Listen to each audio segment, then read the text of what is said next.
exciting than the Pacquiao versus Mayweather fight. It is the Firmware Update, episode 145. Your podcast of choice for all the PlayStation news under the sun. I'm one of your hosts, Malcolm Spinetti, and joining me, fresh from work, Joe Garcia. Heyo. So how you been, buddy? I've been okay. Excellent. What have you been playing this week? Literally nothing, because I've been doing nothing but work, and if I haven't been doing work, well, that's pretty much it. It's just been work, really. How is Best Buy? And comic books. Best Buy's fine. Cool. My discount finally kicked in. I bought some printer ink for a slight discount, which was very nice. Mm-hmm. But haven't bought anything really exciting just yet, but I'm leaning towards something. Nice. I assume Witcher 3? No. Computer? No, we don't get much with it. Let's see. AT&T has been nice, though I had like a rude awakening one day as pretty much I would say a fourth of the staff got transferred at my store. So Jeez, really? Yeah, it's just, and quite a few of them managers too, and I actually get along with managers. So some of them were it was like a mix of some people got promotions and went elsewhere, some people got transferred, and other times, there was an emergency and there had to be a transfer. So okay. But they all got transferred to the same store or different stores? Different stores. Okay. No, actually same store, now that I think about it. But they're doing good, and we're getting new people, but we're going to be shorthanded for a while, and that's fun, let me tell you. Well, let's see. I've been haven't had a chance to play much either, as I've been working literally nonstop since I finished with the last episode that we did, and on top of that, I've been fighting with the wife, which is always good. That's great. Yeah. So that's been distracting me even more so with playing video games this week. Though I did get a chance to play Jason Voorhees in Mortal Kombat X. That was fun. How was that? Yeah, I mean, it's good. He plays very nicely. I'm able to chain attacks, and some of his variations are actually like really, really cool nods to the actual character. Like one of them is actually based on teleportation, which is, if you watch the Friday the 13th, is true to the character, because Jason will just sort of disappear and reappear as if he does have teleportation powers. I was a little disappointed with the fatalities, because Jason, has some like pretty imaginative kills, and but that you've seen throughout the movies. However, the fatalities, one is just like he just like slashes you with a machete, and the other one is he sort of just like grabs you by a leg and beats you against the ground till you fall to pieces for some reason. Yeah, so I was like, I was hoping one of the variations would have Jason without the mask, which has also happened quite a few times in the series. On top of that, those interactions at the beginning? Boring with Jason. My God. I mean, I don't imagine he says much. He doesn't. It's just like, I mean, you could have had some fun with it. Just had like, granted he doesn't talk, but the other characters do. You just like have Jason do something weird instead of talking and have them react to it. But a lot of time it's just like a Mortal Kombat guy coming, and literally it's like, you! And then Jason pulls a knife out of his neck, and then you fight. And it's like, okay. It's like all of them saying you, even though it's kind of cool that Shinnok, the Lord of the Dead, his intro is like, oh, Jason Voorhees. It's like, oh, okay, it makes sense he would know Jason. By the way, we have a correction on our review. Do we? Yeah, we said there was no arcade mode, and apparently there is an arcade mode. Is it just, besides just towers or whatever? Yeah, well, it is. It's a tower, but it's under traditional. If you go to Mortal Kombat Classics, you pick a character. If you beat it, you get an ending just like you beat it in arcade mode. So it is an arcade mode. It's just called the tower now. Okay, I'm bumping down my score. You're bumping down. You're bumping it to skip it, really? Yep. Oh yeah, it's a good game, Joe. Stop it. Not anymore. It's a fantastic game. Not anymore. It is a great game. Plus, by the way, just like I said, those faction wars are starting to balance out now. As White Lotus won this week, as White Lotus, Lin Kuei, and I think the Brotherhood of whatever it's called are like the top three now. Nobody wants to do Special Forces because for whatever, which is a shame because I actually liked how they portrayed the Special Forces in the story. And nobody does Black Dragon because there's only one guy there. There's nothing to get behind in Black Dragon. I mean, it's just Kano running the whole thing by himself. Oh my god! But that's really all I've had a chance to play. Even though Witcher does that come out next week or the week after? That's at the end of the month at some point, I think. I could have sworn it was either the 19th or the 20th. I thought it was May 20th. I'm looking forward to that. As there's that, and then next month, unless I'm mistaken, May 19th. May 9th. There you go. And then after that, we got Batman in June. Yep. Are you excited for Batman, Joe? I'm annoyed by Batman as of late, but I'm overall I'm excited. You don't need to buy the season ticket, Joe. It's still annoying. They expect me to.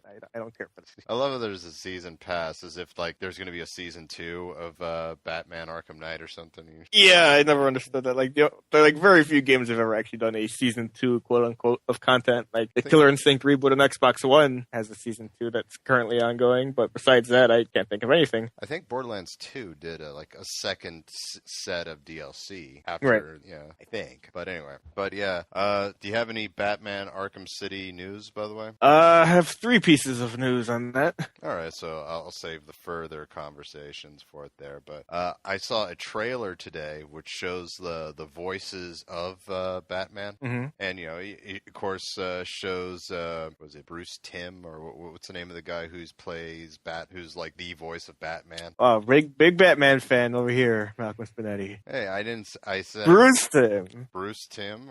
No. Okay, what is it? Bruce Timm. Well, it's not Bruce Timm. You don't know it either. It's Kevin Conroy, you fool. God, thank you. Kevin Conroy. He's only done it for 20 years. I mean, I could see why you'd forget. Yeah, there's Kevin Conroy. He even though it looks like he has a massive zit in the trailer, but he talks about playing Batman, and that he promises this time we'll see the most emotionally scarred version of Batman ever. So he was looking forward to playing it. Guess who plays Commissioner Gordon? And go ahead. Mike? Oh, go ahead. I was about to say I don't know his name, but as soon as I describe him, you'll realize who he is. It's Jonathan Banks. Jonathan Banks? Yeah, a.k.a. Mike Ehrmantraut on Breaking Bad. Yeah, I know that. Yeah, and that caught me off guard. I'm like, oh, really? It's that guy. Nice. I forget who it was before in the other game, but it definitely wasn't Mike Ehrmantraut. Yeah, which makes me feel sad that the name of this Batman entry isn't Better Call Gordon.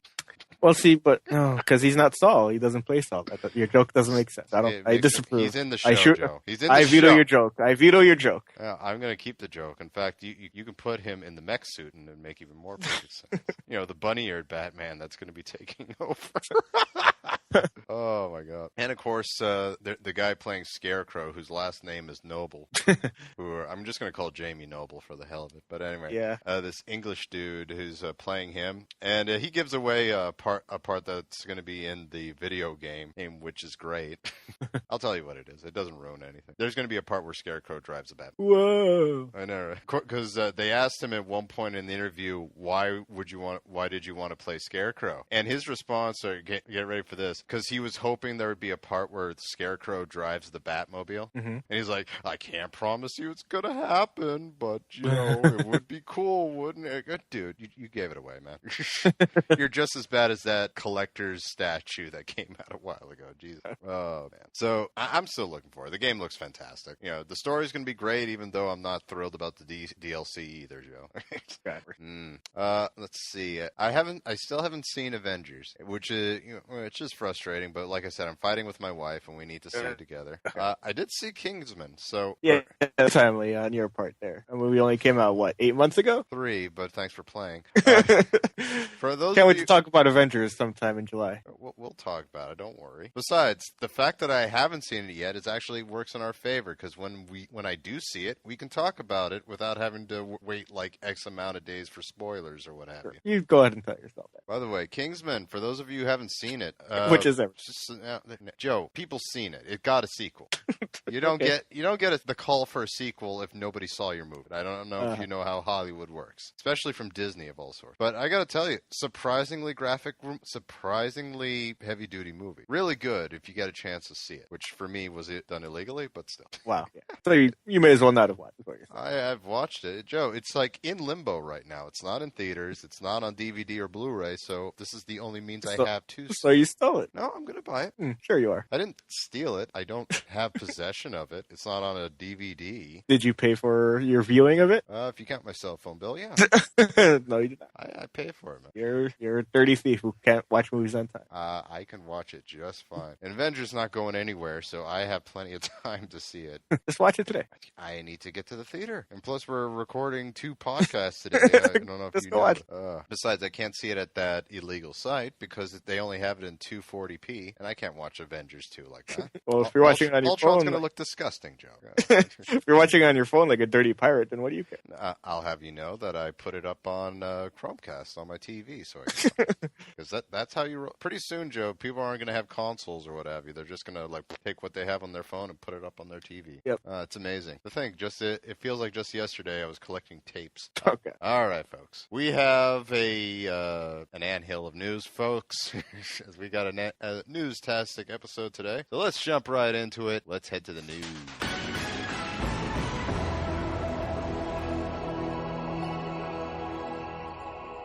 All right.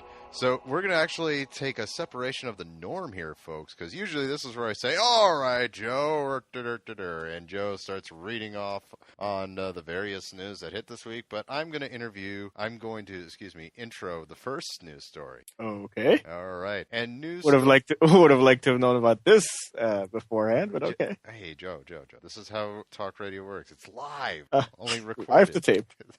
Yeah, for us, it's live. Anyway, so news story number 1. Joe Garcia is a liar. All right. For those of you, everyone, of course, tuned in last week, but I'm just going to refresh everyone's memory here of what happened last time. Just going to rewind here.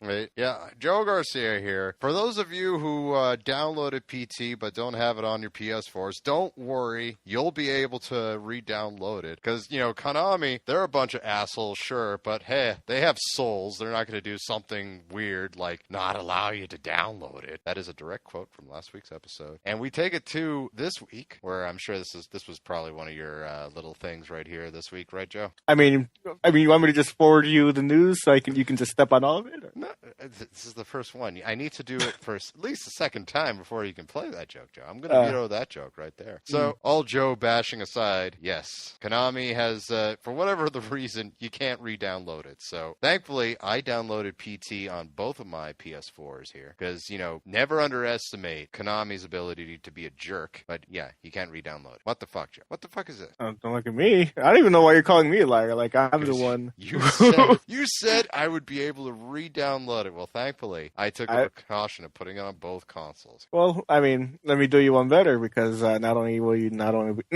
can you not re-download the game, the game also has an expiration date where it's set to end on December 13th, 2050. So get your game playing whenever you want. Wait, are you shitting me right now? No. If you go into the information, if you hit the options button in the menu and hit information or whatever, it says the valid period start is blank for whatever, because whenever you downloaded it, whatever. Valid period end, the date, which I guess is European here, says 13/12/2050. So December 13th. Son of a bitch. So enjoy the next 215 or so days. Joe, you are a journalist. I have not seen that part anywhere on any of the stories. That's okay. Yeah, where did you find this out? Did you find this out yourself? No, I saw this story a couple days ago. No. The part where it expires. Yeah, that's how I know. That's how I learned of the not being able to download. Well, I saw this story on Kotaku and IGN and Polygon, and it said nothing about expiration date. So good on you, Joe. I'm impressed. Right?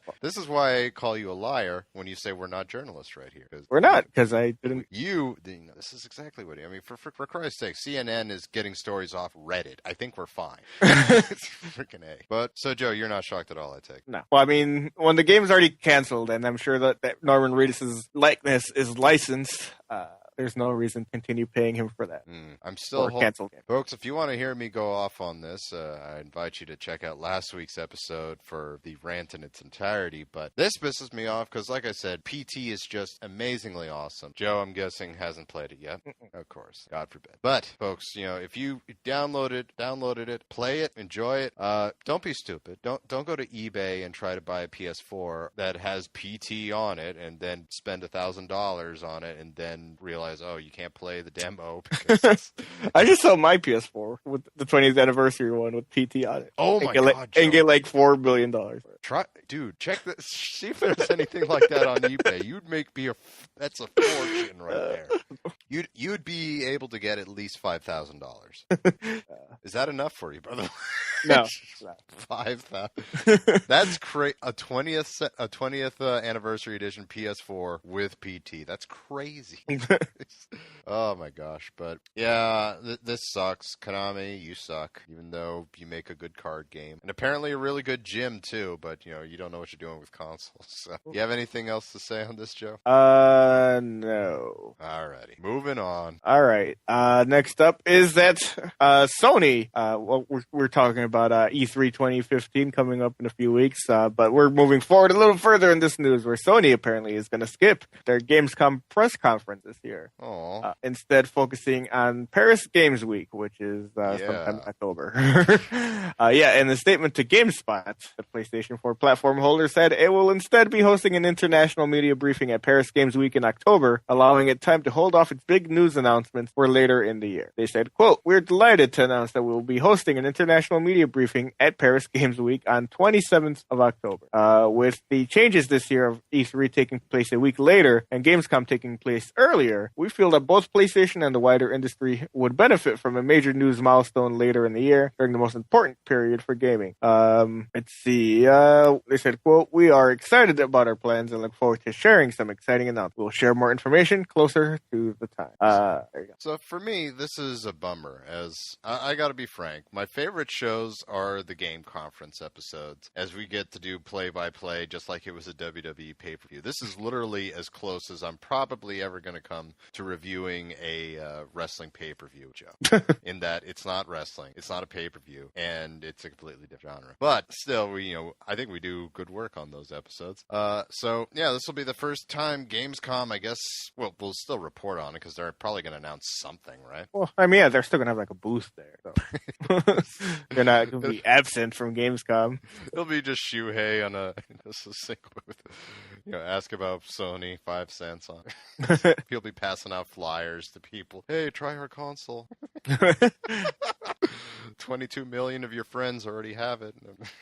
God. But yeah, we'll still report on, but yeah, no big conference, which I guess it makes sense, because E3 is usually in June and Gamescom's in August, right? Something like that. But apparently, since, they said, E3 is a week later than usual and Gamescom is a week earlier than usual. So I guess, they don't want to do those things right back to back or whatever. So. 2 weeks was enough for them to go, whoa, that's too soon, buddy. Okay. Well, in the scheme of game development, that can probably be a big difference. You'd think that the people behind Gamescom would have pushed the thing back for 2 weeks or whatever. They're not going to accommodate one publisher. That'd be ridiculous. They're not going to accommodate one half of the main conferences? Are you kidding me? No, why would they do that? Because they're one half of the main conferences, Joe. They are not. Yeah, it's Microsoft and Sony, and Nintendo doesn't do stuff like that. They're there's like 6 conferences. They're not going to push it back because one of them decided to not do it. Oh, come on. Let's be frank, Joe. No one cares about those other conferences. Not to mention they rent out that conference space like a year and a half in advance. Well, they should have called Sony and ahead of time and figured that shit out. This is terrible planning on behalf of Germany or wherever this place is. But yeah, so what's this other place for the French gaming convention? Paris Games Week. I had literally never heard of it till now. You? Me neither. But there you go. Is this the first show for them, or this is apparently? I have no idea. But I can kind of see their argument. I mean, even before the 2-week line was crossed, I thought it was like a little close. I mean, how do you go into E3 and we have other stuff we want to announce, but you have that other show in 2 months, so we might as well hold back. And this way, we'll probably have a really decent show. Then I think about it. Yeah. And so you think they're saving something big for Paris Hilton's gaming weekly or whatever? I mean, sounds like it. I mean, this thing happens in October. A lot of the big stuff comes out a few weeks after that. In November. Do you have any predictions on on what it could be? Not really sure, because I mean, I still figured there's going to be a lot of stuff announced at E3, so I'm not really sure. I think it'll either be this Vita 2 that they've been talking about for whatever the reason, because I don't know if Vita 1 has sold enough to warrant this, but it has not. It has not. Or 2, maybe they'll be announcing that PlayStation Vue is going to be released nationwide now. Have you gotten on that yet, by the way? No. I love how you sound so dejected when you say that. And yet, no. Yeah, why would I want to save money on my TV bill? It's like, have you compared it to what you have now, or do you have TV? I have TV, but it's my internet here is not reliable enough to make it and there aren't enough PlayStations in this house to replace all the cable boxes. It's completely impractical. How many PlayStations are in the house? So wait, I only have the one PS3 and the one PS4, and there are fucking 5 TVs in this house. 5 TVs? Okay, yeah. Wait, are you living with your folks? Yes. Oh, all right. Well, mystery solved how you survived with no job for 1 year. Great, let's try some more. Want my medical records already? Just your social. Okay. Just folks, if you want a handle on his social, tune into the YouTube show. But anyway, all right. So, what do you think it's going to be, Joe? What's going to be the big announcement? Uncharted 4 is canceled. Next story. Please be excited. All right, next story. Please be excited for any other game because we've canceled this. All right, what else happened this week, man? Speaking of not having a presence at game shows, Sega has announced that they will not have their own booth at E3 in a few weeks' time. Let's see. They confirmed to Game Informer that it will not have its own booth at the show next month in LA. They will be teaming up though with some of their partners. So if you might see titles at booths belonging to platform holders or PC partners. They said, quote, over the next month, Sega of America will be focusing on the restructure and relocation to Southern California, and we've decided to not attend E3 with our own booth this year. With the majority of our bigger titles launching later in 2015/2016, particularly those from our AAA studios Relic Entertainment, Sports Interactive, and Creative Assembly, we are concentrating our efforts for some of these major announcements after our relocation. Instead, we'll be collaborating with our various business partners for this year's E3 show. Genesis 2 confirmed. Dreamcast too. No, people have much more pleasant memories of the Genesis. No, Dreamcast was pretty bad. Yeah, to 100 people, it was fantastic. It had a year by itself before the PS2 stepped all over it. Shenmue 3 confirmed. Oh god! Don't even get me started on Shenmue. Oh my god! Have you seen my sister? I hope that game never gets made. Oh, don't say that. You're breaking Arcade's heart. Those games are so boring. I don't get it. Hey, homeless man, have you seen my sister? There are so many better games on the Dreamcast. I don't understand how that was the stand. Maybe if Shenmue, they should do a Shenmue Yakuza crossover. Man, it's not. I mean, isn't Shenmue? I mean, Shenmue's basically just a really boring Yakuza. Yeah, it is Yakuza if it was really boring. It's like, what do we talk about all of the combat? It just can't, take all the side stuff, the karaoke, bonus games, the random street fights, all the pro wrestling moves that for some reason you're doing in street fights. You got Shenmue. We need to get RK here. It was okay, it's a better game than Yakuza for this reason. But you're absolutely right. Let's see. I'm trying to think about what Sega has going on. They'll probably have a small presence at the Atlas booth since they bought Sonic Boom 2 confirmed. Oh my god! They have a patch coming out that includes frame rate for the first game. That'll be great. Oh man. The weird thing though is that apparently the way the E3 show floor works is that if you don't each spots are reserved on a year-to-year basis. If you have a spot, you have a claim to that spot the next year. But if you don't take up that spot, it goes to somebody else the next year or something. So I don't know what Sega's gonna do in 2016 and beyond. So that's gonna be weird. I wonder if this has anything to do. I made the joke about Sonic Boom, but I wonder if this has to do with the fact that that game did awful and. Those games are awful, but I mean, those Sonic games are awful, but they sell reasonably well. I don't think even Sonic Boom. Yeah, I mean, kids really like Sonic. Wow. Like, I've yet to hear anyone say anything good about any recent game. Except maybe Sonic Colors, but that's like pushing it. Yeah, Sonic Colors and Generations is fun. Yeah. And that's pretty much it. You have to go back to like Sonic Adventure 2 to get a halfway decent Sonic 3D game. Alrighty. So what else happened this week, buddy? Alright. Spark Unlimited, the developer behind Lost Planet 3, Legendary, and Yaiba, Ninja Gaiden Z, is no longer making games and has laid off all of its employees, according to a former employee of the company telling Polygon a couple days ago. Their closure was first noticed by a NeoGAF forum member who spotted the company's assets up for sale on asset liquidation site CMA Auctions. Let's see, John Butrovich, chief technical officer at Spark Unlimited, confirmed to Polygon that, quote, "It's the end of Spark as a game developer. Principal members of the studio have decided to move on to other things," he said, and confirmed that Spark Unlimited co-founder Craig Allen resigned as president and CEO from the company late last year to pursue other ventures and interests. He also said that Spark's in-development free-to-play game was canceled, as were other projects at the studio, leading to the company shutting down game development. Spark Unlimited still has ongoing revenue streams, though, he said, including a 2014 movie called Nightmare Code that the company produced, which are going to a trustee. According to Butrovich, it sounds like former Spark Unlimited principals and employees will continue to work together on other projects outside of video games. Holy shit. Yeah. Not a great pedigree of games, but it's always a shame to see, an entire studio close. Well, every other week we have to announce something closing, Joe, it feels like. Yeah, but, that sucks. That sucks. I mean, I didn't think Ninja Gaiden Yaiba was that bad.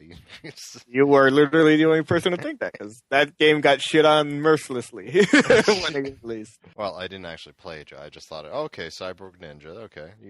Sorry, though. You got my attention. Ninja Gaiden Revengeance did it better, but still. Well, that's a shame, hopefully all of them, find new jobs and what have you, as this kind of feels like it's, a common thing, people are let go and then they go to other companies and so forth. I hear that Gearbox needs help with Borderlands 3, so I would recommend starting there, guys. You have anything else to say on this, buddy? Unfortunately not. The only thing I have connected to Lost Planet 3, I guess, is that I got a copy of the Lost Planet tie-in comic book for review last year when it came out. Just kind of showed up as like, oh, okay, I guess I have to review this. And so I did. Indeed. And it's good timing, because it's lost now. Oh. Real nice. Malcolm with the buoys. Oh. Hey, my dad was killed by a buoy, you son of a bitch. Oh, was he in Jaws the Revenge? He was. Oh. That's a terrible movie. Were they behind Project Spark as well? No. Okay. That's just the name of the studio. Okay. Well, good luck to them as they find new employment. Notice I didn't say future endeavors because that becomes a joke. All right. So moving on. What else happened this week? All right. Let's bring it back up here. Because apparently the new Assassin's Creed game is set to be revealed on May 12th at approximately 5 o'clock UK time, which is about I guess noon Eastern. Noon Eastern. There you go.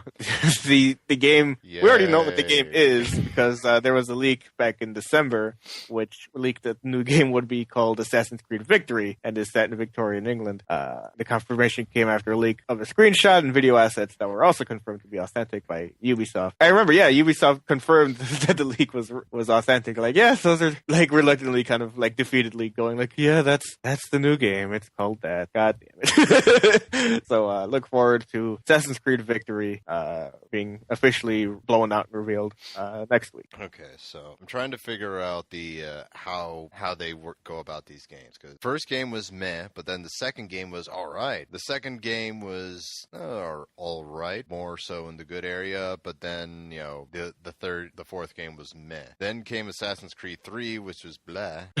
And then came Black Flag, which was awesome. And then came Unity, which is what the hell was this? And so we're either, because they usually do like one good game, two bad to meh games, and then one good game again. Yeah. So let's see. Sadly, if we're going by tradition, this means we're getting a meh game. I guess. But man, they've got to step it up, hopefully. They do. What was Unity? What the hell was Unity? I don't know. Like, the only reason, I wanted to at least finish the game, but I was afraid of my my fucking PS4 imploding or melting down or whatever, because that game just whenever you wanted to look at the menus or the map or whatever, my PS4 or most of my PS4s that I've had, the launch unit that I had before I got the anniversary unit, both of them just start howling as soon as you start looking at the menus or the maps. Like within 10 seconds, it goes. It's like, what the fuck's going on? So yeah, that was a great discouragement.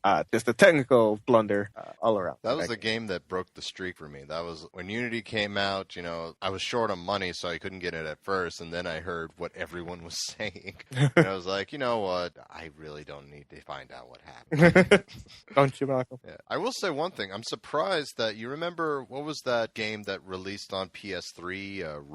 Not Rogue Legacy. Assassin's Creed Rogue. Yeah, Rogue Legacy. Yeah, where you play like every ancestor now. What a great game that was. That was a great game. Oh, that was a great game. Yeah, they knew Go what they play were that doing there. Go play that instead of Assassin's Creed Unity.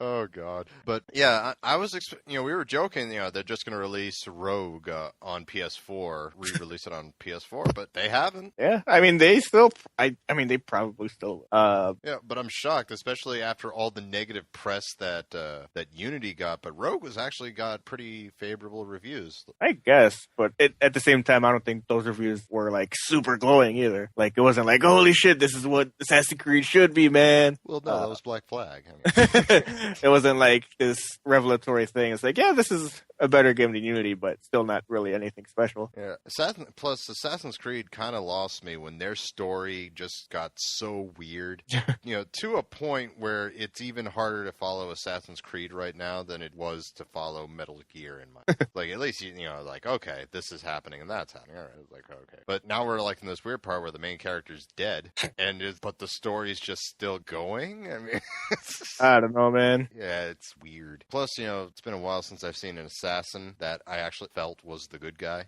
Yeah. Yeah, the Templars seem to know what they're doing for some time. Are you sure they're the bad guys? Yeah, it's like ever since Assassin's Creed 3, like I have no idea what I'm fighting for in this game.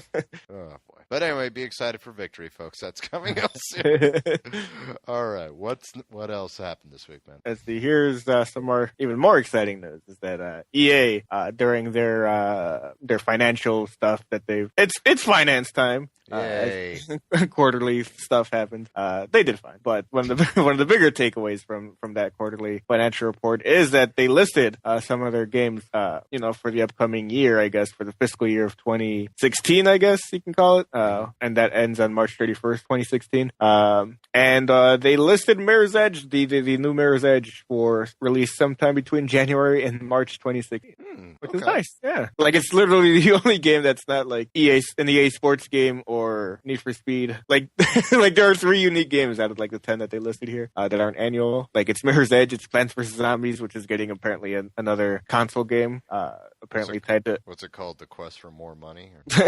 No, it's tied to Garden Warfare somehow. Oh, okay. They're like, that game was surprisingly successful, so we're gonna do another console game like that with more microtransactions, probably. And of course, Star Wars Battlefront.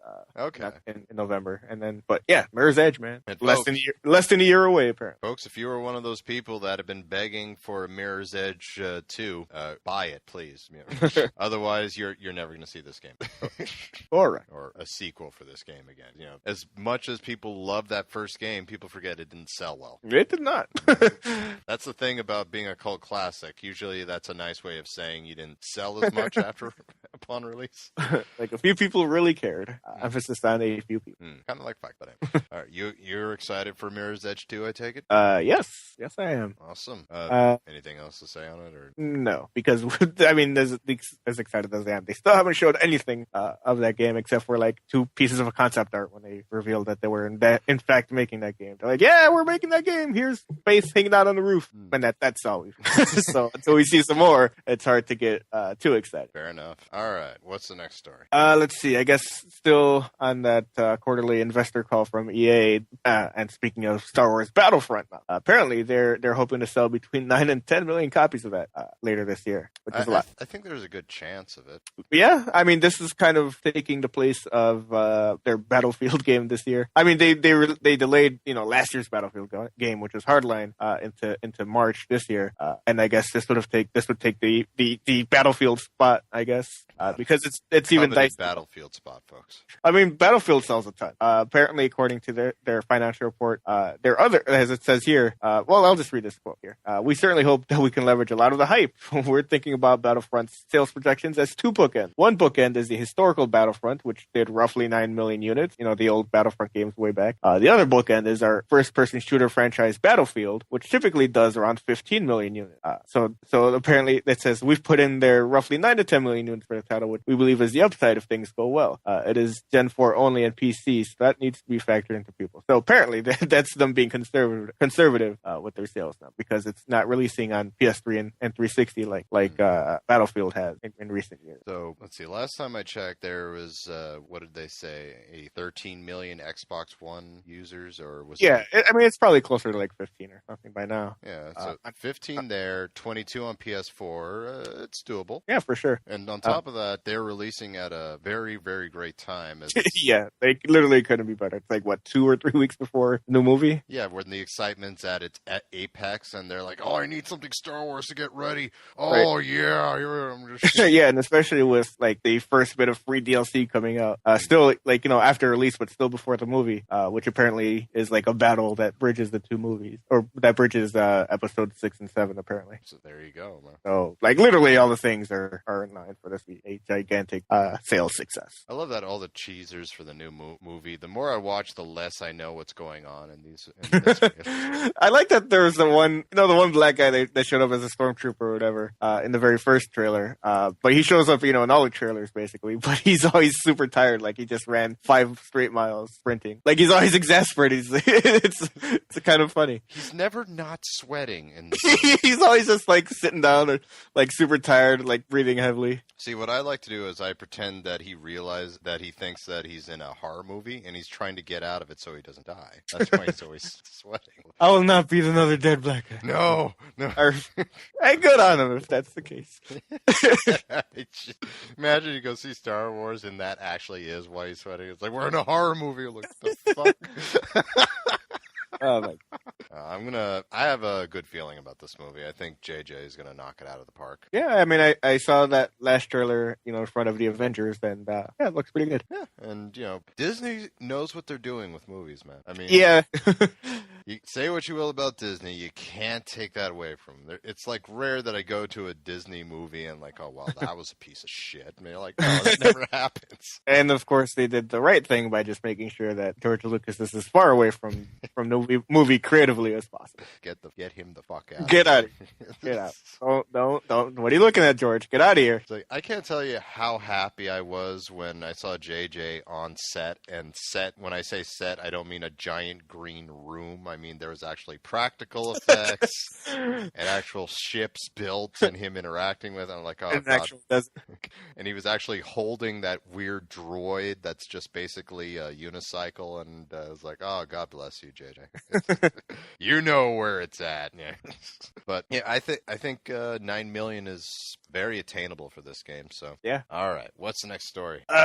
Well, Tony Hawk's Pro Skater 5, Malcolm, is official. It is finally official. It's gold. It's not gold. Okay. Let's get out of ourselves here. But apparently Activision and developers Robomoto and Disruptive Games have officially announced Tony Hawk's Pro Skater 5, which is a return to the classic gameplay of the series' heyday back on PS1 and PS2. The game is slated to come out on PlayStation 4 and Xbox One later this year, with PS3 and 360 versions following shortly thereafter. As the name indicates, Pro Skater 5 is a callback to the old school lineage of the first 4 titles, back when the franchise was in its prime. The game weds the series' finely tuned gameplay with new additions such as power-ups and the ability to shoot projectiles for specific missions. I don't care for all of that, but so long as like I don't need to shoot missiles out of my skateboard. What's even happening there? But so you're saying my skateboard controller won't work? I hope not. I hope not. I hope if you try to hook it up to your Xbox, it will just explode.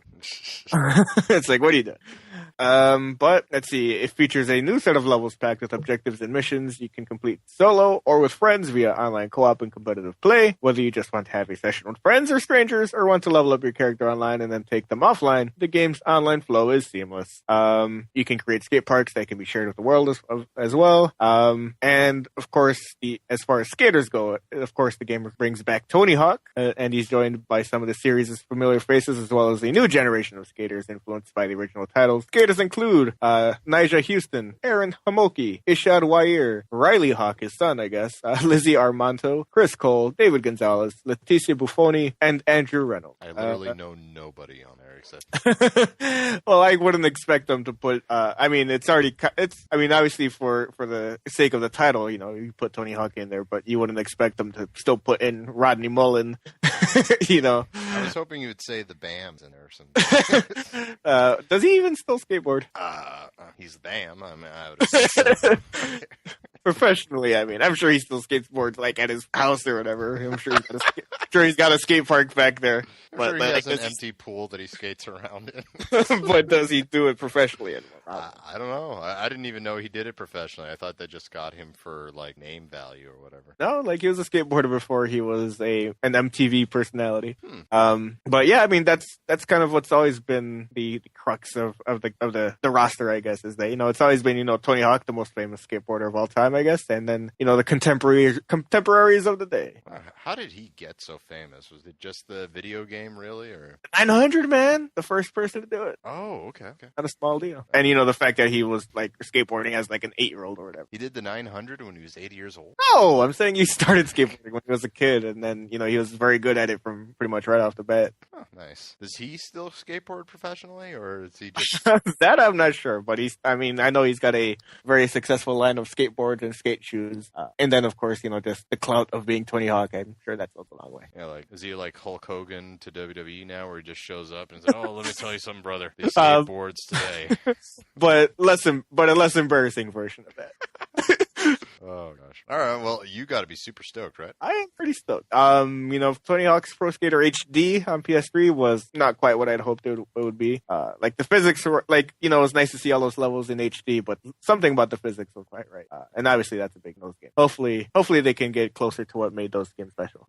Projectiles notwithstanding. Right on. Awesome. All right, what's the next story? Let's see. I've got some of that Batman Arkham Knight news here. Yeah. On the season more pass. DLC. You get it's literally the least they can do. Is if they're asking you to plunk down $40, at least tell us exactly what's in it. And here you go. I think, yeah.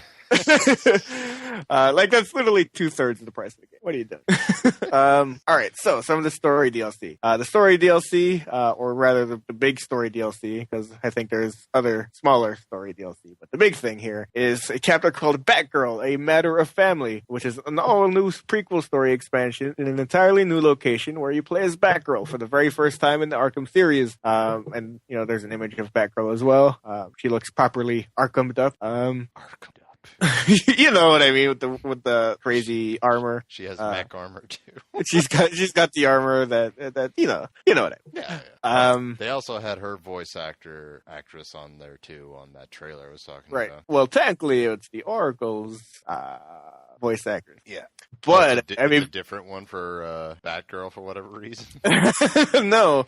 Well, I mean, because the thing is that people were wondering, it's like, well, which Batgirl is it? Because there is a few Batgirls, or there are a few Batgirls, but they did confirm that this one is Barbara Gordon, which one would assume is before. It's Miles Morales, folks. That's which you would assume is before she becomes Oracle in a less than pleasant manner. Yeah. In fact, I'm sort of guessing that that's what's going to happen at the end of this DLC. I hope not. Because I mean, ended Like, on a really downer note, like every other DLC. I mean, like, because Barbara Gordon or slash Batgirl, is an awesome character with like a lot of great traits that you don't necessarily have to tie to that horrible moment in her, like, she's not just like she's That's like, all she is shot in like the that spine. one moment doesn't define the character. Like, it'd be nice if like, we don't have to see her get shot in the spine at the end of the DLC. Like, I don't need to see that. Like, I know that she becomes Oracle and she's in a wheelchair. You don't have to show me how it happens. I know how it happens. Just let this be a cool thing. Don't like build her up as this awesome character and then just fucking kneecap her at the end of it or whatever. Basically. Imagine if they like change it so it's not Joker who does it. It's like Zaz or some C-list enemy. Oh god, that'd be worse. I know, right? But yeah, there you go. There's that. Are you excited to play as Batgirl or Batgirl? I would like to play as Batgirl. That is some DLC I might actually explore. I still would not pay the $40 for the entire DLC season pass or whatever. But let's run down the rest of it here. Let's see. You get the Season of Infamy, which description on WB their forum says play as Batman in all new story missions featuring legendary supervillains invading Gotham City with new story arcs, missions, and gameplay features. You know what would be great is if there was actually 2 DLCs of each story, and at the end of the first story, Batman's in this predicament, and all of a sudden you hear this announcer, "What's this? Batman hanging on life hanging on by a thread. Will he get out? Tune in next week. Same bat time, same bat channel." Oh god, that would be amazing. Like, all right, here's your $40 just for that. Like it's Cesar Romero just invading. Oh, yeah. He was a great Joker, by the way. I really wish you would have shaved his mustache. I was like, just shave your mustache. What the hell was that? He just painted over it. Just shave it. Just shave it. Just shave it. You're getting paid how much to do this? Come on. Oh man. But hey, kudos to him. He was like 60, I think, at the time he was doing Joker, and he was like the most active in the fight scenes. Oh man. But let's see. The Season of Infamy though, that seems like it would just, the way they make it sound where it just says, in all new story missions or whatever, that just feels like they'll just pop up as waypoints or whatever on the open world map. Yeah, probably. As opposed to, the Batgirl, thing, being a whole new story in an entirely new location, that would be like a whole new thing you have to load. But all right, here's a question. What are the odds of it like actually being a legit story with like multiple missions leading to that final encounter, or will it just be you go to the courthouse and you see the enemy C-lister X in middle with a bunch of thugs and you have to take them all down? I mean, like the way these descriptions read, it feels like the Batgirl thing will feel like a proper chapter within the story or whatever, separate from the story of course, but it will feel like a properly realized thing with with its own cutscenes and what have you. Whereas this just kind of feels like you said, it's like show up at the courthouse for 2 or 3 missions featuring, I don't know, Calendar Man or something. Who knows? Then go to freaking GCPD and go talk and go see what freaking I don't know, Hush is doing. He's still around somewhere. All right. Okay. It's Calendar Man who shoots Barbara Gordon, and he's like, "It's April Fool's Day." But it'll look at your system's internal clock, so it'll be like, what are you talking about? It's June 12th. Jerk off. And they never. Oh god, fucking Calendar Man. I wonder if they're actually, because they keep mentioning Calendar Man in like some spooky way, like how he was. I think it was, what was it, Arkham City, that you could see him in the jail cell or something like that. Yeah, he was just hanging out, and if you talk to him, every month basically has a holiday for the most part. Like if you talk to him on New Year's Day, you talk to him, he says one thing. If you talk to him on Valentine's Day, he says another thing. If you talk to him on St. Patrick's Day, and yet another thing. And you do that basically every month, and if you do that for the entire year, you get a trophy. There's that. Yeah, and at the end, he's like gone. Right. It's like, see you next year. It's April Fool's Day. Oh man, what a lame fucking villain. He is, my God. Fucking Calendar Man. God damn it. He debuted at a time where like Kite Man was one of Batman's nemesis. Behold the power of kites. It's like, oh god, just punch this guy and get it over with. Oh God. Okay, all right. So, but there are other things still here, Malcolm. Gotham City Stories, where he plays Batman's key allies in narrative missions, extending their storylines from both before and after the event in Batman Arkham Knight. Please tell me there's a part where I have to do all those takedowns as Jim Gordon. Jim Gordon's hanging on the gargoyle. How old is this guy? God damn. Or there's a scene where Jim Gordon meets up with this lawyer friend of his, and they devise schemes. Are there any Oh, it would be like Harvey Dent, wouldn't it? Well, too late to do it now. So what? Do like a thing where like Jim Gordon teams up with a lawyer and call it Better Call Harvey or something. You have what's his name? Ned Otterman. What the guy who plays Saul? Saul? Yeah. Bob Odenkirk? Bob Odenkirk from Mr. Show. Yes. You have him play Two-Face. Oh God! But anyway, so yeah, Gotham. Or that might be interesting. Like Jim Gordon comes to mind, but who else would you play, really? Probably Nightwing, Robin. Okay, all right, those guys. All right. Catwoman, probably Catwoman. Yeah, can't not do Catwoman. Yeah. Let's see, what else is here? Legendary Batmobiles with themed tracks. Because again, you really wanted. Well, I bought. The reason I bought Batman is to race on a track. Okay, realistically though, which Batmobile skin would probably get you interested? I do like the one from the original series. I do like the Lincoln Continental just reskinned as a Batmobile. The animated series one or the 1960s? the 66 one. If they put, Batmobile. I would buy that one. Yes. If the Tim Burton from the Batmobile from the first movie, I would be all over that. Mm-hmm. Love that Batmobile. That's still my personal favorite. And also Batman the animated series. And if they found a way to do the Batman Beyond version, I would be all over that too. Let's see. Every Batmobile will be drivable across every racetrack. Crime Fighter challenge maps. Engage in a series of new challenge maps utilizing the unique playstyles of Batman and his allies. And then character skins. A variety of skins from across the eras for Batman, Robin, Nightwing, and Catwoman. Can't do too many of those. So that is all that is included in your $40 season pass. I think that's largely a rip. Like you can unlock future skins by drinking NOS.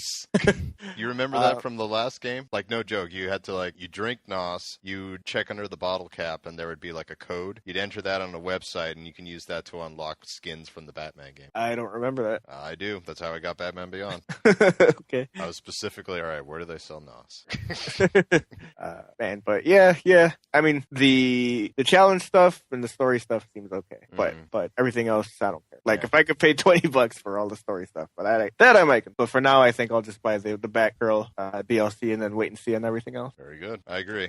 Maybe if the first bit of DLC they release is really, really good to the point where I'm completely blown away, then maybe I'll start saving up. But if it's like that the Catwoman DLC where all it is just you fighting Two-Face in a courtroom and that's her story, then pass, Right. It still feels like the Batgirl stuff, that's where all the production value is going to go, because they bothered to give it a proper subtitle and everything. So it's going to feel like I said, like a proper chapter in the game where it's it wasn't for the fact that it was Batgirl, you couldn't tell that it was, a different game even. Whereas, all the other stuff feels like it's good, they'll just insert those characters in the main game or whatever. By the way, have you checked out the comic book they have on Arkham Knight right now? No. Oh, why not? You like Injustice? I thought you'd be all over this. No, I've got other comic books to read instead. Oh, it's only $1, man. Yeah. You're so That's $1 every week, so. You're so All right. What's the next story? Let's see. For those looking forward to Guitar Hero Live, you'll be happy to know that, I guess, well, I don't know how to feel completely about this, but apparently, the new guitar for Guitar Hero Live will be compatible with any future games in the series, which is, on the one hand, yeah, that makes sense. That should happen. On the other hand, not exactly excited to keep up with another series of Guitar Hero sequels. So I don't know how to feel.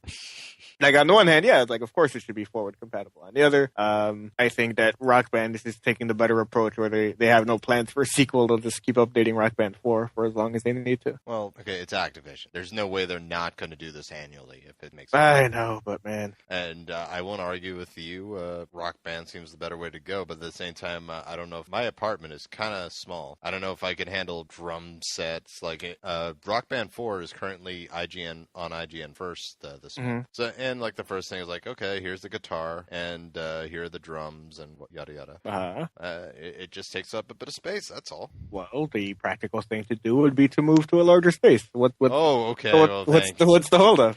We'll just get a house for Rock Band. Just buy a house. What the fuck? Yeah, okay. It seems pretty cut and dry. What's the confusion? You're terrible, Joe. You know It seems like it seems pretty straightforward to me. But yeah, the equipment looks good. I hate to say this, but at least Guitar Hero's doing that much, because usually they're so freaking money grubbing to such a high extent that nope, if you want to play the next game, buy this guitar. I mean, they never did that. That was never a problem. Well, really? Yeah, you could except even there we go. Okay. No, even the PS2 controller worked with PS3 games. They had a compatibility list that this one can do this one and this one, but don't use this one for this one and this one and this one. And it was a big mess. No, it all worked. Yeah. It did not. The Rock Band instruments all worked with Guitar Hero and vice versa. No. I'm talking about Guitar Heroes specific. Yeah. Joe, I'm telling you, I remember picking out a guitar for my wife just so it had the most compatibility out of the rest. Well, I don't have to tell you, they've never had a problem. Okay. So, are you thinking of not getting Guitar Hero then? Oh no, I'm definitely getting it. Oh, there we go. But I'm excited for this current iteration coming. You sold out. I'm looking forward to the game coming up, but I'm not excited about buying more games every year either. Yeah, you're in the wrong industry there, buddy. Yeah, I quit. Video games. I'm going to hang up the call. Thank you for joining for our The last show's episode, canceled. Folks. Welcome to the last episode of Firmware Update. Indeed. In news today, Firmware Update was closed down. I don't know which one I'm getting. I'm probably going to get one just because, I still don't know if my wife knows about this yet. If only there was some way to inform her. Yeah, it's not like I saved this podcast on her goddamn phone or anything. Jesus. It's not like you live with her. It's not like you could just tell her. Well, we can't talk now, Joe. We're in the middle of a fight. When you're married, you'll know what I'm talking about. Well, it's only been, 3 or 4 weeks since they announced the game. It takes a whole 12 seconds. I could see why you wouldn't tell anybody something like that. Oh, yeah. Well, in the instance of now, she's not here. She's away on a trip. She's away on a trip every week. No, I really don't have time. Alrighty. Well, on that happy marriageal note. All right. So what's the next story? Speaking of Rock Band 4, though, Harmonix, developers have warned fans that it might not be very easy to find the new instruments on store shelves when the game initially releases in the fall. They said, quote, "The response to our announcement of Rock Band 4 has been incredible," according to Harmonix CEO Steve Janiak. As a result, the demand from That's still an amazing name. I like that. Janiak. As a result, demand from both retailers and consumers for product has exceeded our expectations. Thus, we're encouraging fans to sign up to be alerted when pre-orders go live, which we expect to happen in the coming weeks. We'll do everything we can to meet demand. While we'll do everything we can to meet demand, the realities of manufacturing and getting hardware on shelves means that we can't guarantee hardware for everyone on day one without a pre-order. For those looking for new instruments, pre-ordering ahead of launch will guarantee that you'll be able to start a band and rock the world with your friends and family this holiday season. See, I was about to make a joke if there was only some way you could order it before it comes out or something for these people, man. This was kind of a problem with a few of these Rock Band releases, right? For the first couple of weeks, if not the first month, it was difficult to find one of these. It was basically that way just for the first game, I think. I remember having seeing the original Rock Band sets, in 2007. That became pretty scarce pretty quickly for a couple of months. But yeah, after that, they did a pretty good job of keeping up with supply in the band. Hey, you want to hear the dumbest thing I've seen an employee do at Walmart, or one of, I should say? No. All right, this is back in the day when remember when Wii's were hard to get? Yeah, way back in 2006. Oh yeah, those were the days. Let me tell you. So we would get 3 at a time at that Walmart, which is pretty much what everyone got. They got 3. They would sell out, and people thought, "Oh wow, this is a fast-selling system." So now an employee called ahead, found out we had 3, and called out sick. And this is his master plan, by the way. He calls out sick, so they're like, all right. Then he comes in 10 minutes later to purchase the console. Completely fine. And goes right up to his boss with the Wii and hands him the credit card, and the boss is like, "What the hell are you doing?" What? I called out sick. I'm here to pick up. They made him put on a shirt and get to work. And he didn't get the Wii. It was amazing. Good. God damn, that's so ridiculous. Oh my god, what a terrible idiot. Yeah. Man. Why wouldn't you just send somebody? Yeah. Exactly. 2 seconds of planning, literally right there from Jones. At the very least, go to a different store. Indeed, you're like, yeah, everyone has a friend. Then you're like, here's my card, go get it. Fucking A. Oh my god. Oh, I worked with some real minds here, buddy. Man, real minds. What a maroon. Oh. But yeah, folks, we'll tell you right now, if you want this game, this is like, it's been off the, there hasn't been a Rock Band in what, 6 years? 2010, I want to say, was the last one. So 5 years. So, folks, if you want it, there are many people who want it, and this is Harmonix giving you the warning. If you want a copy of this game, best thing to do is to just do a pre-order ASAP, or as soon as it's available. Yeah. All right, what's the next story? All right, so Powers, that show that Sony just finished running on PlayStation Network. The one with $100 special effects budget? Yeah. The very same. That has been renewed for a second season, apparently. I'm impressed. I guess that's one word for it. Amazed, too. Mostly amazed is probably more accurate. Hey, look at that. The report comes from The Hollywood Reporter. It says that the drama based on the Image/Icon book of the same name has been renewed for a second season at PlayStation. The Hollywood Reporter has learned Powers based on blah, blah, blah, blah. The drama was originally developed at FX, including going to pilot before it landed at producer Sony Picture Television's corporate sibling PlayStation. Blah, blah, blah. Let's see. Powers ranks as PlayStation Network's most watched series premiere on the platform, with all of season 1 available to PlayStation Network and free to PlayStation Plus subscribers. I love how they it's the most watched season premiere in the history of PlayStation. It's the only season premiere. Look, I'm only the messenger here, Malcolm. That's incredible. I love that. No other season premiere has ever been as watched as Powers, and you know what? That's not a lie. So there.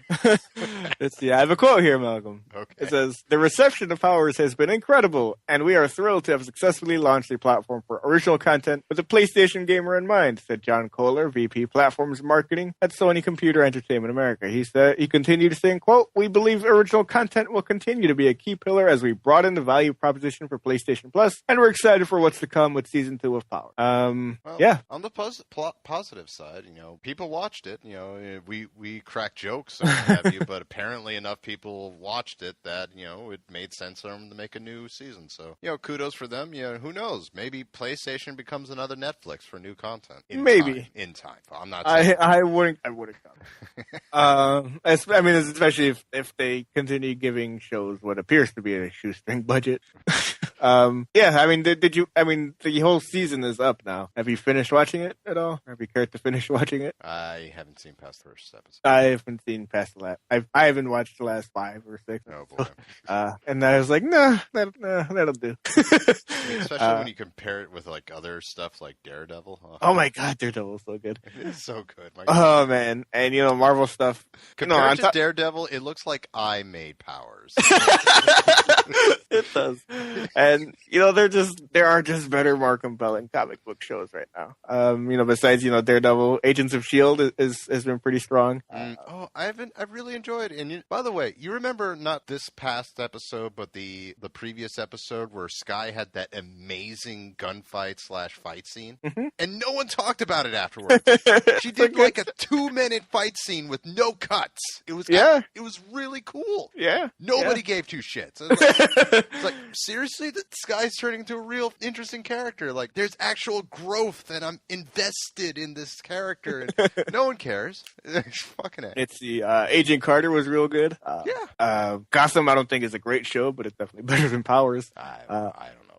It's better than Powers. It's got at least that. Gotham is pretty much DC lost.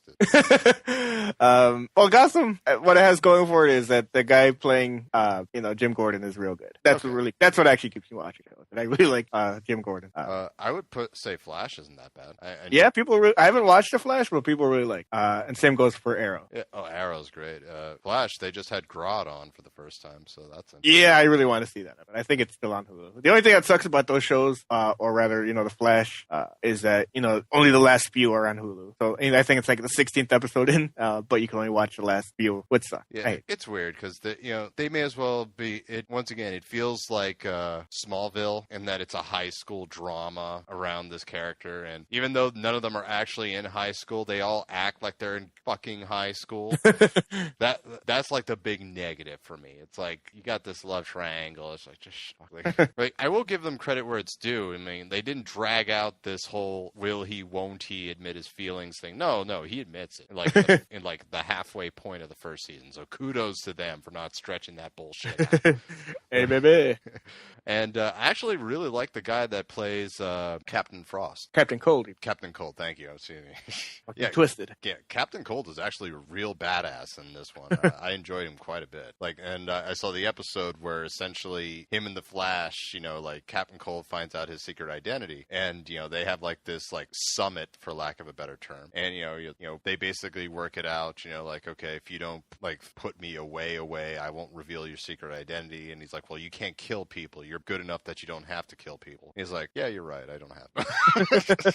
So thus sort of creating the rogues credo, which I think is pretty cool. I think Flash's rogues gallery is a little better than people give it credit for. Yeah. Like the more I find out about it, the more interesting it is to me. Yeah. It's like a union of supervillains. Oh man, and Captain Cold is actually really, really, and no pun intended, cool. The more I find out about it. All right. Like what he did to Johnny Quick. Oh, that was badass. Oh, hey, since we're talking about comic books, hey, the Marvel Universe ended. How great was that? Not quite yet. Not yet. Spoilers. God. Oh, man. All right, so Powers. Do you think they'll get a bigger budget going into next season? I hope so. I mean, man, some of that stuff looked really rough. It's terrible looking, my gosh.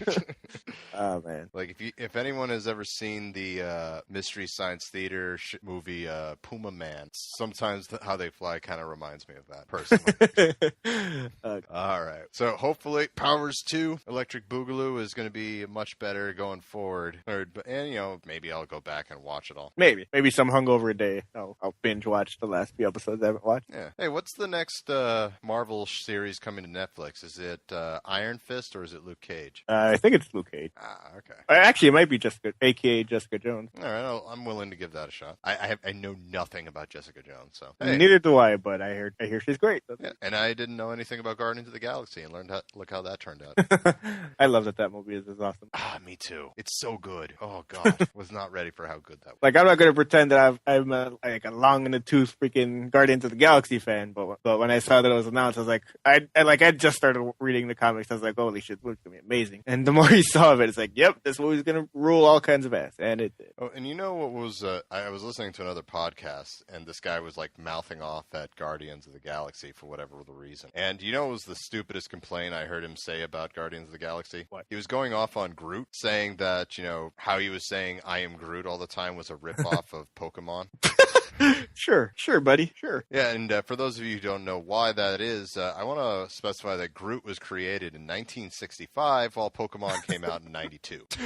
Well, 95. Whatever. It's still 30 years.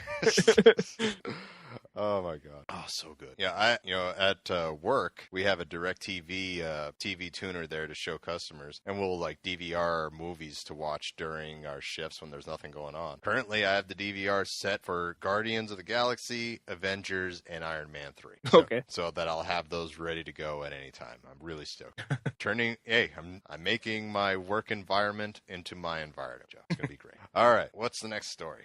Let's see here. A little while ago, the PC version of GTA 5 came out, and one of the coolest features of that particular edition is the ability to edit video of your exploits and escapades right in the game. And they're going to go ahead and bring that feature over to the PlayStation 4 and Xbox One versions of the game in a feature update. According to Rockstar here on their official website, they said, quote, "The Rockstar Editor is an advanced tool requiring additional processing power, so it would not be compatible with GTA 5 on the older system. We are currently working on a version tailored for the Xbox One and PlayStation 4 consoles, and we hope to release that sometime this summer or as soon as it is ready." There you go.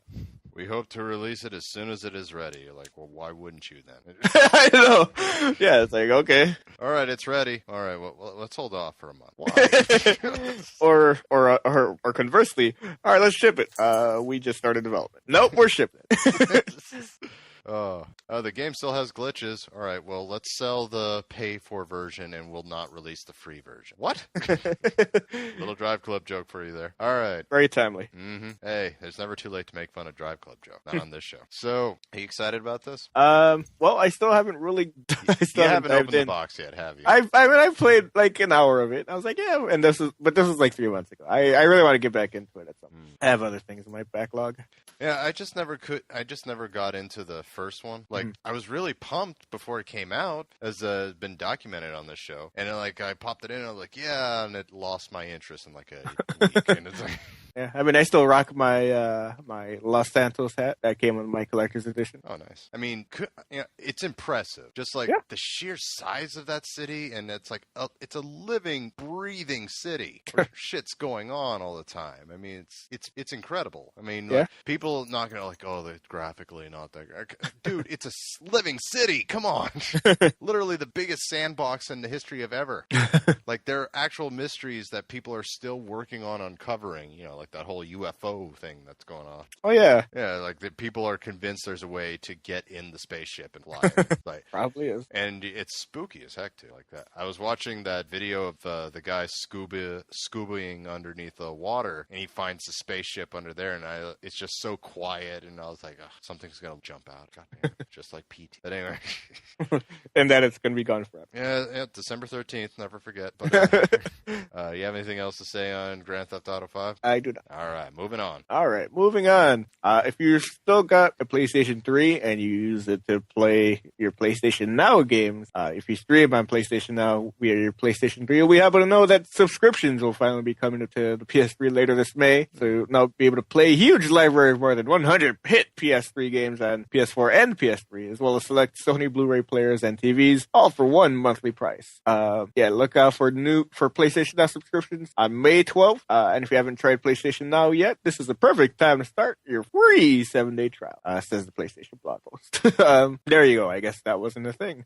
I know the prices, or I don't know prices. I'd have to look into that. But I just didn't realize that the PlayStation 3 did not have the subscription plans up just yet. Me neither. Pleasant news for those who still play on the PS3. Yeah, although it's still weird that you would stream PlayStation 3 games on PS3. I didn't even know you could do that with the PS3. All right. Well, I don't have too much to say. Do you? No. All right. Moving on. All right. Let's see. Sony has announced that there is PlayStation Network maintenance scheduled for next week on May 11th at 9 p.m. Pacific, midnight Eastern, and it will conclude on May 11th at 11 p.m. Pacific, or 2 a.m. Eastern on May 12th. So there you go. All right. So if you're working, if you're staying up that night, don't plan on playing PlayStation 4. Well, let me see. Is it? Well, sometimes it's. Players will be able to access online gameplay if they sign into their accounts within 24 hours before the maintenance kicks off. So as long as you sign in the day before, you'll be able to play. All right, right on. But if there's any issues with your connection or whatever, just be patient because they're maintaining it. Dang it. Okay. What else happened this week? Let's see. They finally officially revealed the Disney Infinity 3.0 edition coming to PlayStation 4 and PlayStation 3, and of course featuring Star Wars, as we mentioned last week. Let's see. Disney Infinity 3.0 edition. This is on the PlayStation blog, by the way. Will feature 3 Star Wars playset: Twilight of the Republic set episodes 1 through 3 timeline, Rise Against the Empire set during the original trilogy, and the third available this winter based on Star Wars: The Force Awakens. So and the set that the starter set for it comes with Padme and Anakin of all things, right? Anakin, everybody's favorite Skywalker for sure. Yeah, the one that wrecked everything. Yeah. Let's see. More on this here. It says Disney Infinity 3.0 will also include a playset inspired by Disney Pixar's upcoming film Inside Out. Let's see. From the Marvel universe, there will be a Marvel playset that will feature new Marvel characters, including Hulkbuster, Iron Man, and Ultron. All new toy box expansion games. Blah blah blah. I was kind of hoping there'd be a price for the starter pack, but I assume it's the same price as the other versions of the game. So there you go. Yeah, probably around $75 if I remember correctly. Something like that. All right, you excited about this one, Joe? You're going to be first in line for Padme Padme versus Anakin. Oh boy, I am. Believe it or not, Padme is still a thing. I think she's going to be a character in the universe going forward. Thank God. Because she's in the Star Wars Rebels, which is the current show going on, which is actually surprisingly good. In fact, they're introducing Darth Vader this season. Ooh, finally, Yeah. finally a Star Wars. Finally, some Star Wars with Darth Vader in it. Yeah, and you would be really happy with the trailer so far because it's just scenes of Vader kicking the shit out of the protagonist, and even a really dark scene where like the central protagonist, this young Padawan, Vader using the Force to like try to get him to cut his own throat with his lightsaber. It was like pretty intense. Jesus Christ, this is for kids. Yeah, fucking kill yourself. And Padme, no, Ahsoka, that's her name. God damn it. Padme, right? No. Padme is the one Anakin was in love with, but Oh yeah, you're talking about. Yeah, you're wrong. yeah, Ahsoka is like her Padawan. It was Anakin's Padawan, but now she comes back, and I guess she's a master now. And there's even like talk that she's gonna fight Vader, because let's face it, she's pretty much the only thing that could fight Vader at this point. Big Van Vader. Yes. Oh, it's time. That would be Darth Vader's Super Saiyan form. It's just turned into Big Van Vader. Alrighty. So what else happened this week? I don't know if you remember that lawsuit against Sony for apparently misrepresenting the resolution in Killzone Shadowfall way back. Oh yeah. Yeah. 1080p versus more or less 1080p. Yeah. Well, 980. I think the game technically runs at 960 by 1080, and then it up goes from there. But that's not the point. But last year somebody sued Sony for $5 million in a class action lawsuit, claiming that it falsely advertised Killzone Shadowfall by stating it ran in native 1080p, when in fact its multiplayer ran in 960 by 1080.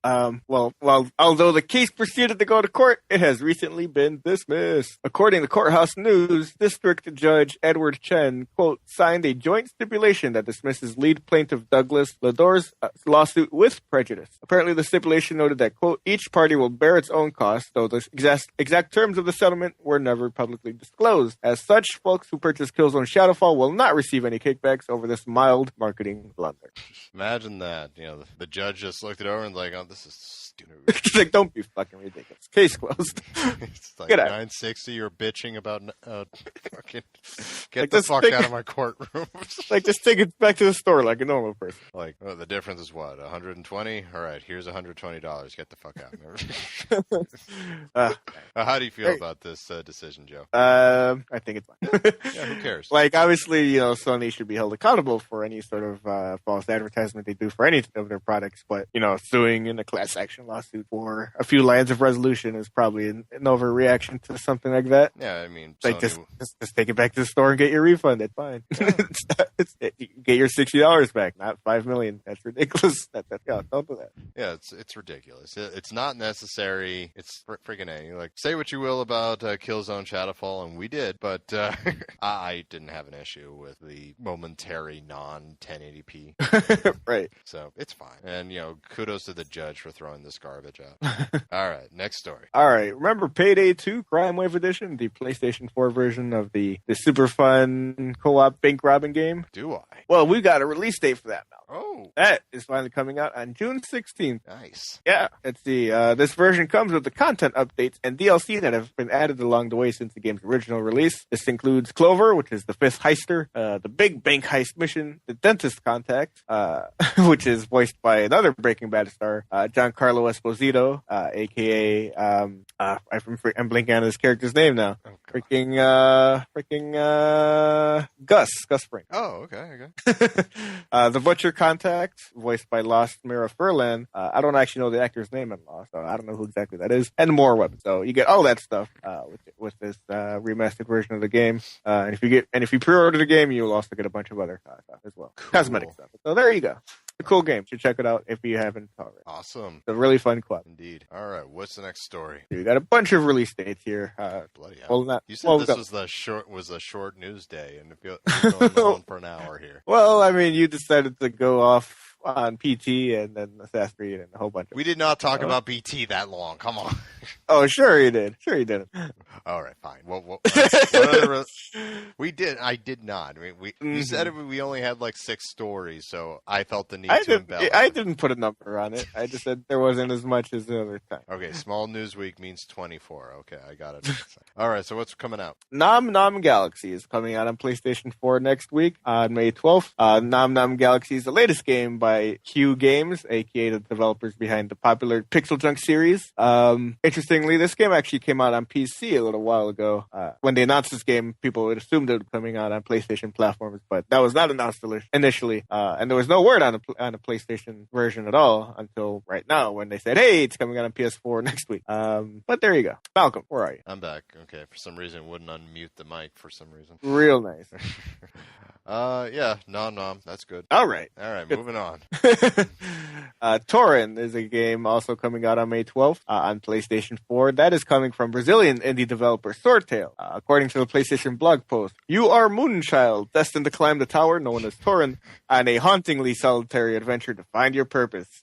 In Torin, growth is an especially powerful idea since you start the game as a small child and you have to learn how to walk as well as how to interact with the world. As you progress through the game, Moonchild will age and grow up, learning new powers and abilities, which in turn let you interact with the world in increasingly different ways. Does it really start like that? You are Moonchild, as my dogs bark at the door. Let's see here. Yeah, I mean, the rest of the post is talking about how proud they are to work at PlayStation, touting how much they enjoy working on the game. So, yeah, there you go. You excited about this one? It sounds neat. Yeah, I like the idea. The character grows up and gains new powers, and it could be pretty good. Yeah. All right, what else came out? Or what is coming out also on May 12th is Lost Orbit on PlayStation 4. Let's see, Lost Orbit, what's the game? I don't know. The PlayStation blog post is there you go. Right. That's all I got. Alrighty. So what else is coming? Your dog, apparently. Well, that's not him coming. All right, what else happened this week? Or what else is happening? Excuse me. That's all I got. Oh, okay. So does that mean it's time for the drop? Indeed it is. All right, so what dropped this week? Let's see. This week, in alphabetical order, we have Arkham Arena coming out on PlayStation 4 as a digital title. Is it starring the Mortal Kombat character? No. All right. Arkham Arena is free. I thought you said Ermac Arena. No. Available this week for PlayStation Plus members, apparently, for free. Arcade Archives City Connection, a PlayStation 4 digital title for $7.99. You can also get Chariot on PlayStation 3. Came out on PlayStation 4 a few months ago, but you can get it on the older system now. That is $9.99, I want to say. No, $14.99. Cosmophony on PlayStation 4, 3, and Vita has a digital 3-way cross-buy game, which will run you a cool $4.99, so not a big deal. Ether 1 on PlayStation 4 is a digital title for $19.99 or free with your PlayStation Plus subscription. I've heard good things about this game from my boss at work, actually. Really? I haven't heard anything about it. It's an interesting puzzle game where you play a character who has the power to fix Alzheimer's patients, and you basically go in the heads of these patients and fix their memories so that you cure them of their Alzheimer's. Okay. But as you're playing the game, shit goes down and it causes these horrific events to happen. But that's the basis of it. I mean, it's like a big puzzle game. So yeah, it looks interesting. That sounds pretty neat. Let's see what else here. Middle Earth: Shadow of Mordor Game of the Year Edition on PlayStation 4, digital and retail for $49.99. Siberia 2 on PlayStation 3 digitally. That will run you $14.99. No idea what the game actually is, but there you go. Wolfenstein: The Old Blood is finally out on PlayStation 4 as a digital title. I believe that is $19.99. Let me see here.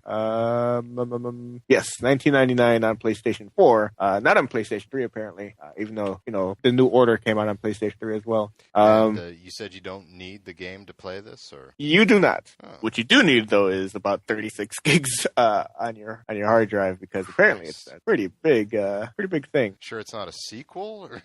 Yeah, apparently not. 36.4 gigs according to the PlayStation store post here. That's the store page. Like the the New Order, like the full game that kind of spawned this, is 43.7. So it's not much smaller than the full game. So I don't know what's going on there. Maybe it's got a lot of cutscenes. I don't know. Maybe. But that's literally the only explanation I have for that. Let's see. Another interesting note here is the Misadventures of Tron Bone as a PS1 classic for $5.99 for whatever. Not Tron Bone. Why wouldn't it be Tron Bone?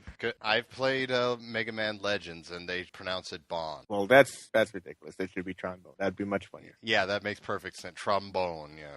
Yeah, God forbid they go with the perfect good pun. Why use that? Yeah. Either way, it's $5. Yeah, her brother Dog and.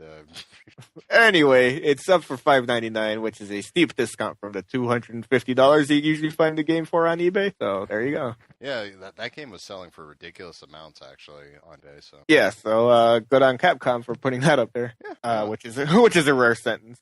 Good on Capcom. Yeah. Let's see. Okay, go ahead. I was gonna say hopefully it comes to PS4, but is it on? Maybe it'll come to PlayStation now. Who knows? Not like.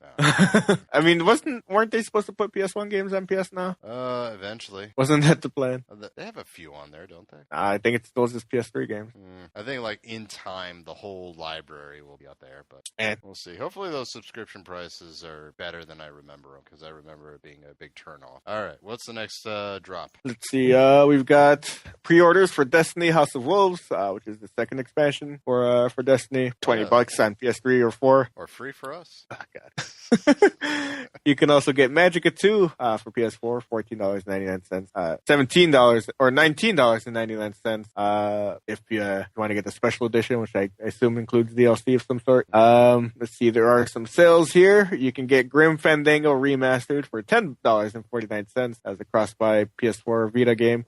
That's worth checking out for sure. And I think that's pretty much it. Like we said, you can get what's his face, Freddy for Mortal Kombat X. He's finally available this week. Jason, you Freddy Krueger. You said Freddy. Who cares? Because it's the wrong information, you idiot. Jason, who cares? Okay, Freddy Krueger is infinitely different from Jason freaking Voorhees. Freddy was in the last Mortal Kombat. Everyone cares. Freaking A, dude. It's Mortal Kombat X. People care. This isn't freaking Mirror's Edge 2 where you can make this. How dare you? How dare you? That turnaround on you. Oh, God. You hold on to your cult classic there. That man, you're the worst. 100 people will buy. You're the worst. Is there anything else, buddy? I'm trying to think if there's any other notable DLC releases besides Freddy for Mortal Kombat 9. But I think that's it. All right. Well, folks, that does it for this week of the firmware update. We apologize there's no topic of the week. And once again, no one wrote into the mailbag. That's firmwareupdatepodcast@gmail.com if you ever want to write into that. We promise you we are working to figure out stuff to talk about as we speak. But I think we got a good dose of podcast here. We talked about a lot of stuff. All right, folks. Thank you so much for joining us for episode 145. If you liked what you heard, you can follow us on your Apple device by going to the podcast app and looking up firmware update, and you'll find and just hit that subscribe button and be all set. If you would like to do us an easy, then give us a 5-star review, and only 5-star reviews, as those greatly help out the show. If you have an Android device, never fear, as you can use an app called Stitcher Radio to stream us. Stitcher Radio is free, so you'll have no problems getting us, as well as any other podcast you want to listen to on your Android device. However, if you want the ability to download, there is an app for that. It'll just cost you $4. It's called Pocket Cast, and it's my favorite app. Literally use it every day, and you can stream as well as download any podcast you like. On top of that, you can also find us at our home base, our bread and butter, thefirmup.com. Yes, thefirmup.com. We paid the money. Joe paid the money. And we now have an official podcast that doesn't have WordPress in it. So, thefirmup.com. Every episode put up there live for you to look at, download, and whatever you need to do. We're also on YouTube if you feel like seeing us there. In other words, we're making it as easy as possible to listen to whatever you listen to us wherever you are. And you can also follow us on Twitter, PSMal for me, at Wands23 for Joe, and at The Firm Up for the show. And hey, if you like wrestling, then I recommend our other podcast that we do called Slam University, where each week Every couple of weeks, we break down a different wrestler and why they're important to the industry and give you their basic history and their major accomplishments. So check out that as we have a new episode coming out very shortly. And Joe, is there anything I'm forgetting? No. You okay, buddy? No. Folks, thank you so much for joining us this week. We'll see you next week. Toodaloo.